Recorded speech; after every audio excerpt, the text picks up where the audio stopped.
aqueles irmãos tiveram seus nomes relatados em Hebreus capítulo 11, eles tiveram porque passaram por dificuldades, porque passaram por problemas, não é? Então nós não temos nenhum tipo de promessa ou de garantia de que não teremos dificuldade, não teremos problemas em nossas vidas, ainda que estejamos vivendo em obediência a Deus. O que nós encontramos na palavra de Deus, o que encontramos na Bíblia, é a promessa da presença de Deus em nós e a presença de Deus em toda e qualquer circunstância pelas quais nós viemos a passar, né? E independentemente, quer Deus atenda ou não a sua oração, quer você sinta ou não de alguma forma o toque de Deus, é preciso que você entenda, Ele continua sendo Deus, soberano e todo-poderoso. Ele está trabalhando, executando o seu plano e nada fugiu ou nada foge do seu controle. Nós precisamos, pela graça de Deus, é claro, crer que Deus é o Senhor.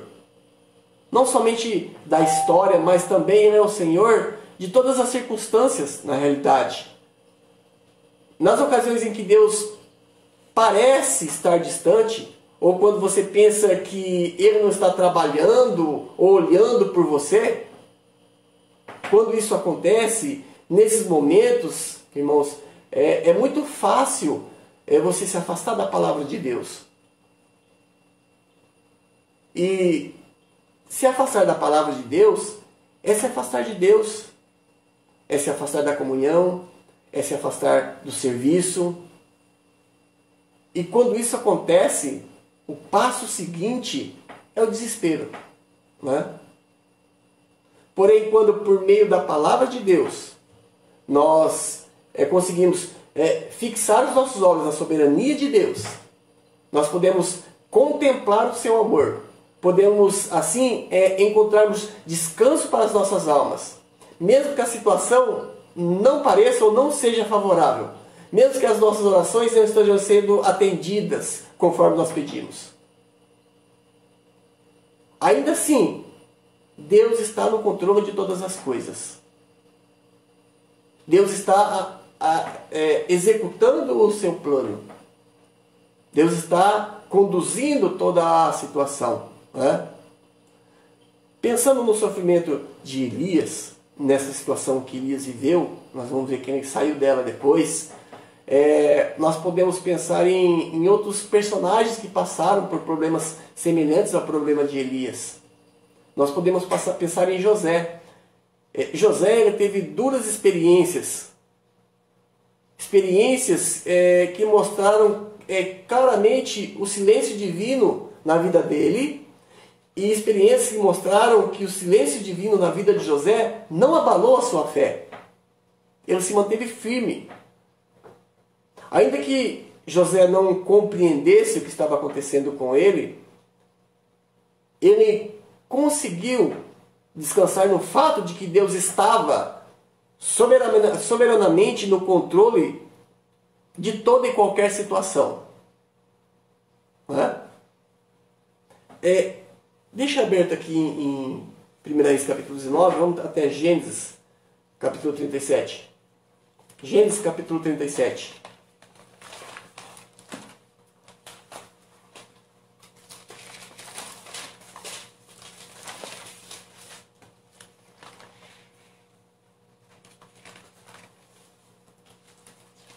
Quando nós olhamos para a vida de José, primeiro nós vemos um rapaz, né, que tinha por volta de 17 anos,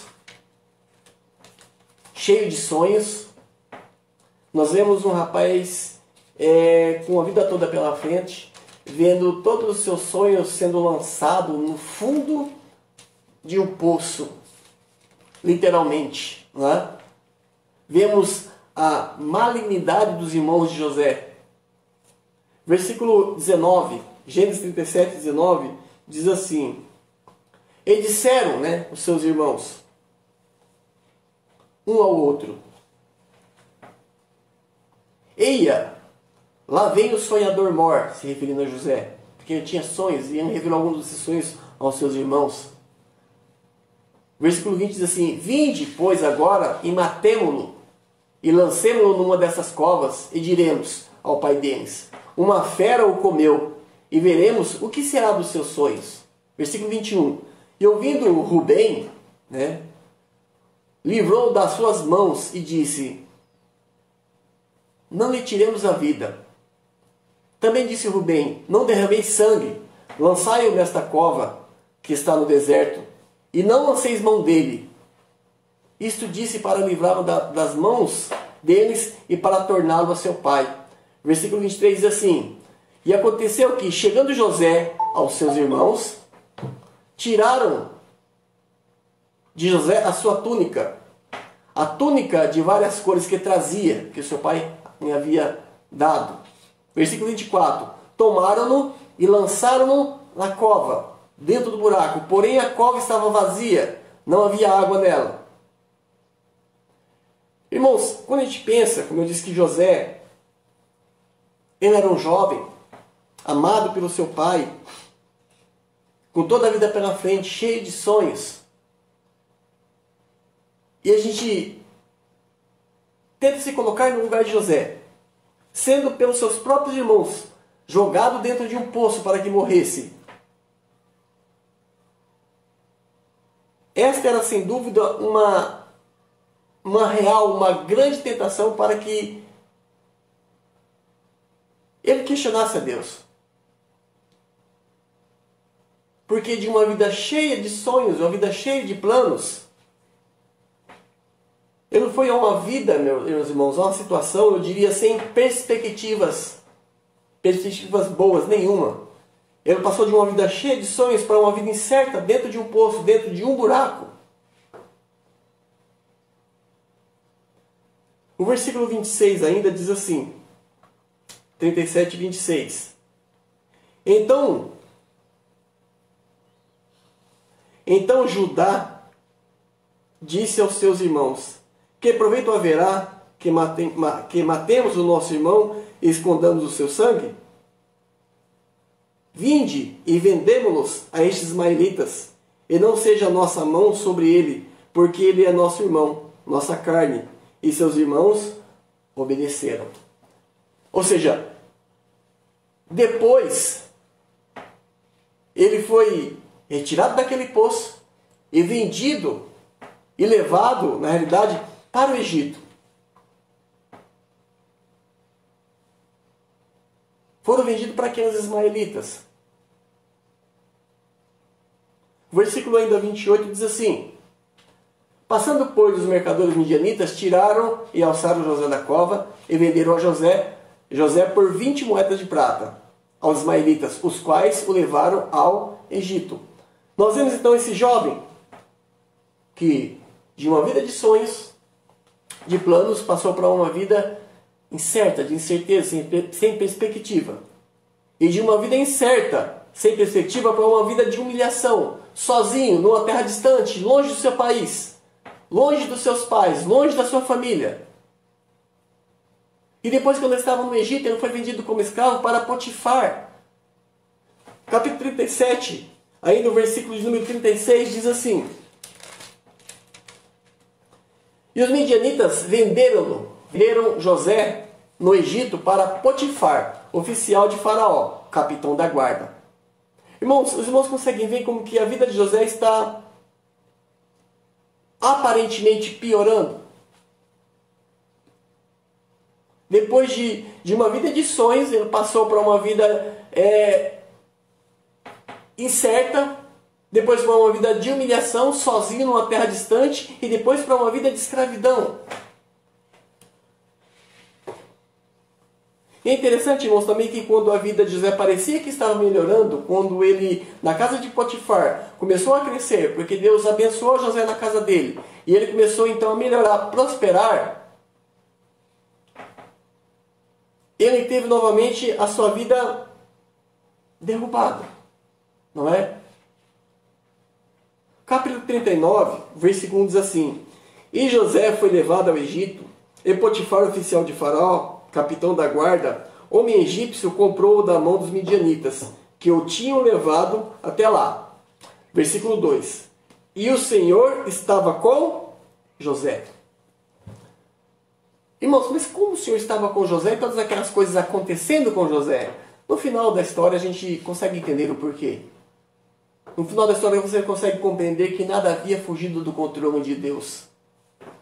No final da história você vai ver que realmente José pôde entender os propósitos de Deus para a sua vida. Quando Elias saiu da caverna e voltou para terminar a sua obra, ele entendeu os propósitos de Deus para a sua vida. Não sei se a gente vai chegar a falar desse ponto.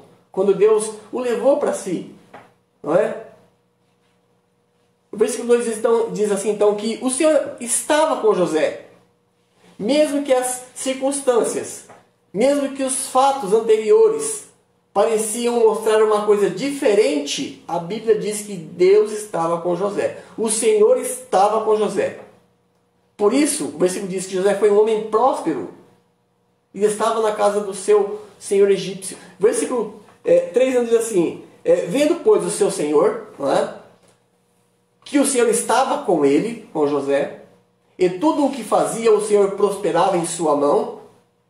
Versículo 4. José achou graça aos seus olhos, e serviu-o, e ele pôs sobre a sua casa, e entregou na sua mão tudo quanto tinha. Versículo 5 diz, e aconteceu que, desde que o pusera sobre a sua casa, e sobre tudo o que tinha, o Senhor abençoou a casa do egípcio, por amor a José. E a bênção do Senhor foi sobre tudo o que tinha, na casa e no campo. Ele deixou tudo o que tinha na mão de José, de maneira que nada sabia do que estava com ele, a não ser o pão que comia. José era formoso, de porte e de semblante. E interessante, meus irmãos, é que quando tudo parecia bem, quando tudo ia muito bem, José viu novamente tudo ir por água abaixo. A mulher do seu senhor, né, tentou seduzi-lo, ele foi acusado injustamente e ele foi lançado na prisão. Versículo 7 em diante, do capítulo 39, diz assim, versículo 7 em diante, e aconteceu depois destas coisas que a mulher do seu senhor pôs os seus olhos em José, e disse, deita-te comigo, porém ele recusou. E disse à mulher do seu senhor, eis que o meu senhor não sabe do que há não há em casa comigo. E entregou em minha mão tudo o que tem. Versículo 9, ninguém é maior do que eu nesta casa, José disse a ela. Ninguém, e nenhuma coisa me velou, senão a ti, porquanto tu és a sua mulher. Como, pois, faria eu tamanha maldade e pecaria contra Deus? 10. Aconteceu que, falando ela cada dia a José, e não lhe dando ele ouvidos para deitar-se com ela e estar com ela, sucedeu num certo dia que ela veio à casa para fazer o serviço. Que ele veio à casa para fazer o serviço, e nenhum dos da casa estava ali. Versículo 12. E ela pegou pela sua roupa, dizendo, deita-te comigo. E ele deixou a sua roupa na sua mão e fugiu, e saiu para fora. Versículo 13. E aconteceu que, vendo ela que deixara a sua roupa em sua mão e fugira para fora, chamou os homens da sua casa e falou-lhes, dizendo, vede, meu marido trouxe um homem hebreu para escarnecer de nós. Veio a mim para deitarem comigo, e eu gritei com grande voz. E aconteceu que, ouvindo ele que eu gritava a minha voz, ouvindo ele que eu levantava a minha voz e gritava, deixou a sua roupa comigo e fugiu e saiu para fora. Versículo 16 diz, e ela pôs a sua roupa perto de si, até que o Senhor voltou à sua casa. Então falou-lhe conforme as mesmas palavras, dizendo, veio a mim o servo hebreu que nos trouxeste para escarnecer de mim. E aconteceu que, levantando eu a minha voz e gritando, ele deixou a sua roupa comigo e fugiu para fora. Versículo 19. E aconteceu que, ouvindo o seu senhor as palavras da sua mulher, que lhe falava, dizendo, conforme essas mesmas palavras me fez o teu servo, e a sua ira se acendeu. Versículo 20. E o senhor de José o tomou e o entregou na casa do cárcere. no lugar onde os presos do rei estavam encarcerados. Assim esteve ali na casa do cárcere. Ou seja, quando tudo parecia estar melhorando na vida de José, ele foi lançado na prisão injustamente. E ali na prisão ele conhece então alguns servos do faraó. E ele interpreta o sonho do padeiro e do copeiro, do rei. E diz a eles assim, você vai ser liberto. Quando você for liberto e voltar a estar na casa do rei, lembre-se de mim, me ajude. Lembre que eu estou aqui preso nesse lugar. Não é? Isso a gente vê do versículo 9 ao 23 do capítulo 40. O versículo 14 do capítulo 40 diz assim: porém, lembra-te de mim, José está dizendo, quando te for bem, e rogo-te que use comigo de compaixão, e que faças menção de mim a Faraó, e faz-me sair desta casa. Mas o fato, irmãos, é que o copeiro foi restabelecido conforme José havia dito, mas o copeiro se esqueceu de José naquela prisão. O versículo 23 diz assim: e o copeiro mor, porém, não se lembrou de José, antes esqueceu-se de José. Como nós vimos, José viveu momentos, eu diria, sombrios na sua vida. Será que Deus havia abandonado José à sua própria sorte? Por que Deus não interviriu em todo esse processo doloroso da vida de José? Irmãos, seria muito fácil, não é? José questionar a Deus e perguntar: onde está esse Deus Todo-Poderoso? Ele poderia perguntar: para que eu preciso viver? Tudo dá errado na minha vida, não é? Ninguém se importa comigo. No entanto, longe desse tipo de reação, sem um mínimo, sem a mínima atitude de comiseração, nós vemos em José um homem confiante no seu Deus. Um homem que esperava no seu Deus. José cria que o Deus de Israel estava acima de toda e qualquer circunstância, e ele era o Senhor, e que ele estava no controle de tudo. Ele cria que nenhuma espécie de maldade poderia impedir que o propósito divino se cumprisse na sua vida.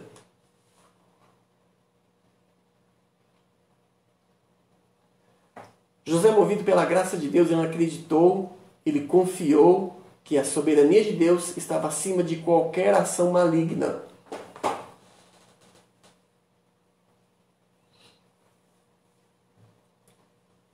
A maldade dos seus irmãos não pegou Deus de surpresa, mas Deus usou os pecados dos irmãos de José e toda aquela situação, bem como ele usa hoje, não é?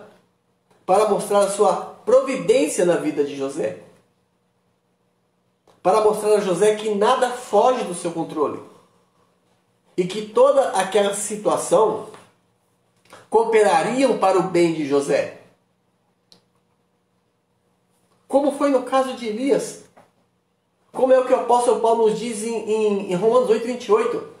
E sabemos que todas as coisas contribuem juntamente para o bem daqueles que amam a Deus, daqueles que são chamados segundo o seu propósito, mas todas as coisas contribuem juntamente, mas essas coisas conforme os propósitos de Deus. Deus estava na direção da vida de José, apesar de tudo o que estava acontecendo, e foi isso mesmo que José disse aos seus irmãos, depois quando eles estiverem em Egito por causa daquela grande fome. Quando eles foram até José, e José fez com que ele trouxesse todos, inclusive o seu irmão mais novo, até ele. Em Gênesis capítulo 45, irmãos. Gênesis capítulo 45.